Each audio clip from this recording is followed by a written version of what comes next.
एक छोटे से गांव में एक गरीब लड़का अपनी मां के साथ रहता था। उसके पिता कई साल पहले इस दुनिया को छोड़ चुके थे, इसलिए घर की सारी जिम्मेदारी उसी लड़के के कंधों पर थी। वो सुबह मां का हाथ बटाता, छोटे मोटे काम करता और फिर पढ़ाई के लिए समय निकालता। हालात मुश्किल थे, लेकिन उसके सपने बहुत बड़े थे।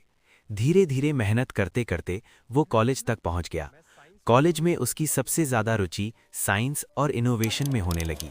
उसे नई नई वाह, मशीनें ये बनाना, बहुत अच्छा है। प्रयोग करना और कुछ नया सोचते रहना बहुत पसंद था। जल्द ही वो अपने कॉलेज में सबका चहेता बन गया, क्योंकि वो हमेशा कुछ नया करने की कोशिश करता रहता था। एक दिन उसने सर, अपने टीचर मैं से एक कहा, ऐसी मशीन बनाना "सर, चाहता हूँ मैं जो एक कूड़े ऐसी कचरे को मशीन किसी भी बनाना चीज में चाहता बदल हूँ सके, कोई जो भी कूड़े प्रोडक्ट, कचरे को कोई भी किसी बॉडी भी पार्ट, चीज में बदल यहाँ तक सके। कि पूरा जीवित कोई शरीर भी भी। प्रोडक्ट, कोई भी बॉडी पार्ट, यहाँ तक कि पूरा जीवित शरीर भी।" उसकी ये बात सुनकर क्लास के कई छात्र हंसने लगे। लोगों को लगा कि ये मेरा सिर्फ ये एक प्रोजेक्ट इस पागलपन दुनिया भरा को बदल सपना देगा। है, लेकिन उस लड़के ने हार नहीं मानी। ऐसा कभी वो नहीं दिन होगा। रात मैं अपने इस हार नहीं प्रोजेक्ट पर मानूंगा। काम करता मुझे बस रहा। थोड़ा और वो समय पुरानी चाहिए। मशीनें इतना समय जोड़ता, लगा, नई डिजाइन पर बनाता आखिर और लगातार ये बन प्रयोग गई। करता रहता। धीरे धीरे समय बीतता गया और उसका ग्रेजुएशन पूरा होने का समय भी करीब आ गया। लेकिन उसी समय उसकी सालों की मेहनत रंग लाई।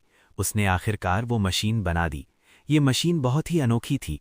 जब इसमें कोई भी खराब या बेकार सामान डाला जाता, तो सबसे पहले मशीन उस सामान को क्रश कर देती, फिर उसे पिघलाकर मेल्ट करती।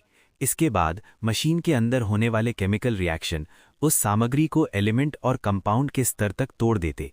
फिर अलग अलग फिल्टर के जरिए वे सभी एलिमेंट अपने अपने चेंबर में इकट्ठा हो जाते। अब अगला चरण शुरू होता था।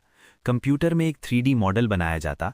जिस चीज़ को बनाना होता, उसका पूरा प्रोग्राम सिस्टम में डाला जाता।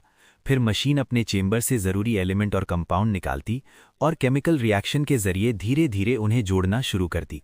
इसके बाद एक एडवांस 3D प्रिंटर की मदद से वो मशीन उस चीज़ को असली रूप में प्रिंट कर देती, छोटे छोटे पार्ट से लेकर बड़ी बड़ी चीज़ें तक।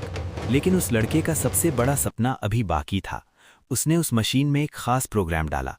ये प्रोग्राम किसी और के लिए नहीं, बल्कि उसके अपने पिता के लिए था। उसने मशीन को अपने पिता के शरीर और दिमाग का पूरा मॉडल दिया। मशीन धीरे धीरे काम करने लगी। चेंबर से एलिमेंट बाहर आने लगे, केमिकल रिएक्शन होने लगे और 3D प्रिंटर एक नया शरीर बनाने लगा। कुछ देर बाद वहाँ एक पूरा इंसान खड़ा था। एक ऐसा इंसान जो बिल्कुल उसके पिता जैसा दिखता था।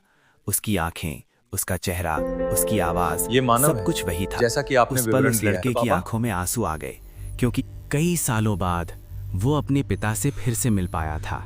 उसकी क्या मेहनत, तुम हो? उसका सपना और उसका विज्ञान पर विश्वास, सब ने मिलकर एक चमत्कार कर दिया था। और उस दिन दुनिया को ये समझ आ गई कि अगर इंसान का इरादा Welcome back. मजबूत हो, तो साइंस I'm और here. मेहनत Thank you. मिलकर असंभव को भी संभव बना सकते हैं।